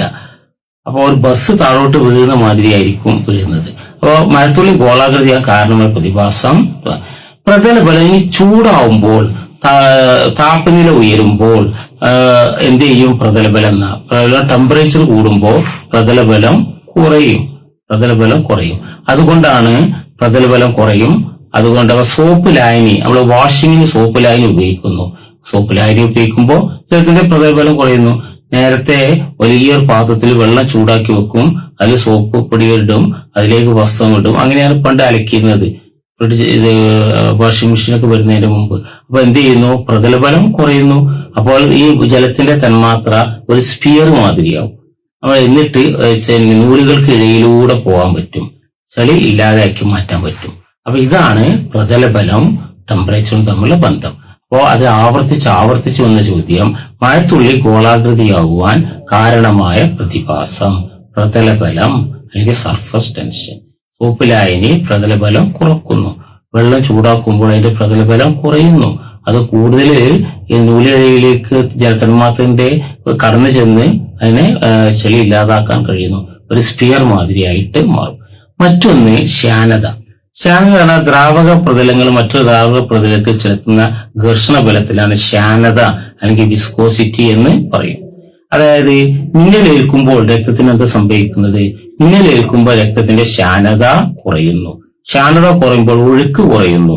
ഒഴുക്ക് കുറയുമ്പോൾ ബ്രെയിനിലേക്ക് എത്താന് വലിയ പ്രയാസമായിരിക്കും. അതുകൊണ്ടാണ് മിന്നലേറ്റ ആള് നേരത്തിട്ട് ഉരുട്ടുക, അയാൾ ഇടിക്കുക ഒക്കെ ചെയ്യണം. അത് ചെയ്യുമ്പോൾ എന്ത് തോന്നും? എന്ത് സംഭവിക്കും? ശ്യാനത കുറയും, അവന്റെ ബോഡി ചൂടാവും, ബ്രെയിനിലേക്ക് വരും, പെട്ടെന്ന് രക്ഷപ്പെടും. ഇത് നല്ല പരിശീലനം വേണം. അത് ഇടിമിന്നൽ ഏൽക്കാത്ത ആൾ ഇടിക്കാനും പാടില്ല. ശ്യാനത കുറക്കാൻ വേണ്ടി ഏൽക്കാത്ത ഒരാളെ ഏറ്റവും പറയാനും പാടില്ല. അതാണ് ശ്യാനത. പക്ഷെ ചൂട് കൂടുമ്പോൾ എന്ത് ചെയ്യും? ശ്യാനത കുറയും. ഉദാഹരണമായിട്ട് അപ്പൊ ആ ചോദ്യം പരീക്ഷയ്ക്ക് വരുന്ന മറ്റൊരു രീതിയിലുള്ള ചോദ്യം പറയാം. താഴെ പറഞ്ഞ ശ്യാനത ഏറ്റവും അല്ലെങ്കിൽ വിസ്കോസിറ്റി ഏറ്റവും കൂടിയ ദ്രാവകം ഏത്? കൂടിയ ദ്രാവകം ഏത്? ഓരോന്നിന്റെ വിസ്കോസിറ്റി പഠിക്കണ്ട. കൂടിയ ദ്രാവകം ഏത് ചോദിച്ചാൽ ഒഴുക്ക് ഏതാ കുറവ് എന്ന് നോക്കിയാൽ മതി. ഉദാഹരണമായിട്ട് തേൻ, പാൽ, വെള്ളം, മണ്ണെണ്ണ, അതിൽ ശ്യാനത ഏറ്റവും കൂടുതൽ ഏതാ? ഒഴുക്ക് ഏറ്റവും കുറവ് ഏതിനാ? തേനിന്. അതുകൊണ്ട് ശാന്തത ഏറ്റവും കൂടുതൽ തേനായിരിക്കും എന്നുള്ള ചോദ്യത്തിന് ഉത്തരം എഴുതുക. ഇപ്പോ പായസം കഴിക്കുന്ന സമയത്ത് ചൂടുള്ള പായസവും തണുത്ത പായസം ഉണ്ട്. ഏതാ ഏറ്റവും രുചികരമായത്? ചൂടുള്ള പായസം. കാരണം എന്താ? ചൂടുള്ള പായസത്തിന്റെ വിസ്കോസിറ്റി കുറവാണ്. വിസ്കോസിറ്റി കുറയുമ്പോ കുടിക്കുമ്പോ നമ്മുടെ നാവിലുള്ള രസമുകളിലേക്ക് പെട്ടെന്ന് ഇറങ്ങിപ്പോകും. മറ്റത് ശാന്തത വളരെ കുറവാണ് തണുത്ത പായസത്തിന്, അതുകൊണ്ട് പെട്ടെന്ന് പോവുകയില്ല. അതുകൊണ്ടായിരിക്കണം രുചികരമായിട്ട് ചൂടുള്ള പായസം തോന്നുന്നത്. അടുത്ത എലാസ്തികത. എലാസ്തികത എന്നുള്ള ചോദ്യം വരുന്നത് stress by strain is a constant. +1 പഠിക്കുന്നുണ്ട്. സ്ട്രെസ് ബൈ സ്ട്രെയിൻ ഈസ് ആ ഹൂക്ക് നിയമം എന്നാണ് അറിയപ്പെടുന്നത്. അപ്പൊ പരീക്ഷയിൽ ചോദിക്കാൻ സാധ്യതയുള്ളത് സ്ട്രെസ് അത്രയും സിമ്പിളാ. ഹൂക്ക് നിയമം ഡാഷുമായി ബന്ധപ്പെട്ടിരിക്കുന്നു. 1 പ്രതലബലം, 2 ശാനത, 3 ഇലാസ്തികത എന്ന് വരും. അപ്പൊ ഇലാസ്തികതയാണ് ഹൂക്ക് നിയമം. മറ്റൊരു ചോദ്യം ഒരു പ്രസ്താവനയാണ്. Steel is more elastic than rubber. ഏറ്റവും കൂടുതൽ എലാസ്റ്റിക് സ്വഭാവം ഉള്ളത് ഏതിനാണ്? അത് സ്റ്റീലിനാണുള്ളത്, റബ്ബറിനേക്കാൾ. വലിച്ചാൽ നീളുന്നതിന് നമ്മള് എലാസ്റ്റിക് എന്ന് പറയാം. എലാസ്റ്റിക് അല്ല, അങ്ങോട്ടേക്ക് തിരിച്ചു പോകണം. റെസ്റ്റോറിംഗ് ഫോഴ്സ് എന്നൊക്കെ പറയും. അപ്പോ അതിലെ ചോദ്യം ഇതാണ്. നിങ്ങൾ ഓർക്കുക, steel is more elastic than rubber. ഇതാണ് ഈ പ്രോപ്പർട്ടീസ് ഓഫ് മാറ്റർ എന്നുള്ളതിൽ നമുക്ക് പഠിക്കാനുള്ള കാര്യം. അപ്പൊ എലാസ്റ്റികത പറഞ്ഞു, വിസ്കോസിറ്റി പറഞ്ഞു, സർഫസ് ടെൻഷന് പറഞ്ഞു. ഇനി അപ്പൊ ഈ കാര്യങ്ങളിലൂടെ എല്ലാം നമ്മൾ കടന്നുപോയി. നിങ്ങൾ നന്നായിട്ട് പഠിക്കുക. എല്ലാ കുറെ ചോദ്യങ്ങളിലൂടെയൊക്കെ പഴയ ചോദ്യങ്ങളിലൂടെ കടന്നു പോവുക. വളരെ കോൺഫിഡന്റ് ആയിരിക്കണം. എപ്പോഴും നമ്മൾ വിചാരിക്കേണ്ടത്, നേരത്തേക്ക് പറഞ്ഞിരുന്നു സ്കൈ ഈസ് ദ ലിമിറ്റ് എന്ന്. ഇപ്പൊ പ്രയോഗമായി sky is the starting point. Sky മുതലാ തുടങ്ങുന്നത് എന്നർത്ഥം. Sky is the starting point. ഇതാ, നിരാശരാകാതിരിക്കുക, വളരെ പോസിറ്റീവ് ആയിരിക്കുക, എപ്പോഴും വളരെ എന്തൂസിയാസ്റ്റിക് ആയിരിക്കുക. എന്തൂസിയാസുള്ള വാക്കന്നെ വലിയ അത്ഭുതമുള്ള വാക്കാ. The state that God is inside you. അതാണ് എന്തൂസിയാസം. ഇത് കഴിഞ്ഞതിന് ശേഷം എപ്പോഴും എന്ത് ദുരന്തോ പ്രശ്നമോ വരുമ്പോൾ ആലോചിക്കുക, the darkest hour is before dawn. The darkest hour is before dawn. അന്ധകാരം നിറഞ്ഞ രാത്രി പ്രഭാതത്തിന്റെ തൊട്ടു മുമ്പിലാണ്. നിങ്ങൾ പ്രഭാതത്തിലേക്ക് പോവുകയാണ്. നിങ്ങളുടെ അധ്യാപകനാകാൻ പോവുകയാണ്. എത്രയോ കുട്ടികളുടെ കിനാവിലാണ് നിങ്ങൾ ജീവിക്കുന്നത്. നിങ്ങള് എല്ലാ ദുഃഖങ്ങളും നിങ്ങൾ മറന്നു പോകും. ജീവിതത്തിൽ ആലോചിക്കേണ്ട കാര്യം, കിട്ടാവുന്ന പൂക്കൾ കൊണ്ടുണ്ടാക്കുന്ന ബൊക്കയാണ് സന്തോഷം എന്ന് പറയും. അതായത് നന്നായിട്ട് പഠിക്കുക, നന്നായിട്ട് പരിശ്രമിക്കുക, നിങ്ങളുടെ മുഴുവൻ റിസോഴ്സും ഉപയോഗിക്കുക, എന്നിട്ട് ഈ എക്സാം എഴുതുക. ആ സമയം എക്സ്ട്രാ മൈൽ എന്ന് പറയും. എല്ലാവരും 2 മണിക്കൂർ വായിക്കുകയാണെങ്കിൽ നിങ്ങൾ 3 മണിക്കൂർ വായിക്കുക. വളരെ ക്രിയേറ്റീവ് ആയിരിക്കുക. ഒരു ഡൈവേർജന്റ് തിങ്കിങ് ജീവിതത്തിൽ മുഴുവനും ഒരു ഡൈവേർജന്റ് തിങ്കിങ് വരിക. ഡൈവേർജന്റ് തിങ്കിങ്ങിനെ കുറിച്ച് ഇവരെ അധികം പറഞ്ഞിട്ടുള്ള സൈക്കോളജിസ്റ്റ് ആണ് ഗിൽഫോർഡ് എന്ന് പറയും. ഗിൽഫോർഡ് അയാളൊരു ഇതിൽ പുസ്തകത്തിൽ പറയുന്നുണ്ട്, ഇഷ്ടിക എന്തിനാ ഉപയോഗിക്കുന്നത്? ഇഷ്ടിക വീടുണ്ടാക്കാൻ, അടുപ്പുണ്ടാക്കാൻ, അടുക്കള ഉണ്ടാക്കാൻ. ഇതാണ് കൺവേർജന്റ് തിങ്കിങ്. 99% ആൾക്കാർ ഇതാ വിചാരിക്കുന്നത്. എന്നാൽ ഡൈവേർജന്റ് തിങ്കിങ് ഉണ്ട്. ആ ഡൈവേർജന്റ് തിങ്കിങ് ഉള്ളതാണ് ഇതിനിഷ്ടിക കള്ളനെ എറിയാൻ, ഇതിനിഷ്ടിക പേപ്പർ വെയിറ്റ് ആയിട്ട് ഉപയോഗിക്കാൻ.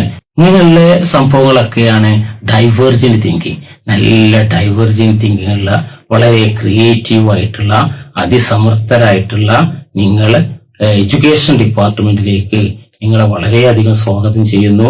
എഡ്യൂക്കേഷൻ ഡിപ്പാർട്ട്മെന്റ് നിങ്ങൾ വരുന്നതോടുകൂടി വീണ്ടും, അതിപ്പോഴും സ്വർണം മാതിരിയാണ്, നിങ്ങൾ വരുന്നതോടുകൂടി ഒരു സുഗന്ധമുള്ള സ്വർണമായിട്ട് മാറും. എല്ലാ ആശംസകളും.